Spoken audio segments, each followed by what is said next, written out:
Hey guys, welcome back to our YouTube channel, and in today's video I'm gonna show you how to use Google Lens on your phone. So first of all, launch Google application on your mobile device. Now once you come here, simply tap on the camera icon at the right hand corner of the Google search bar.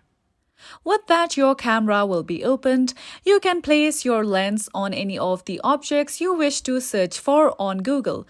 So, once you tap on the search button at the bottom of your screen, let's tap on that search button.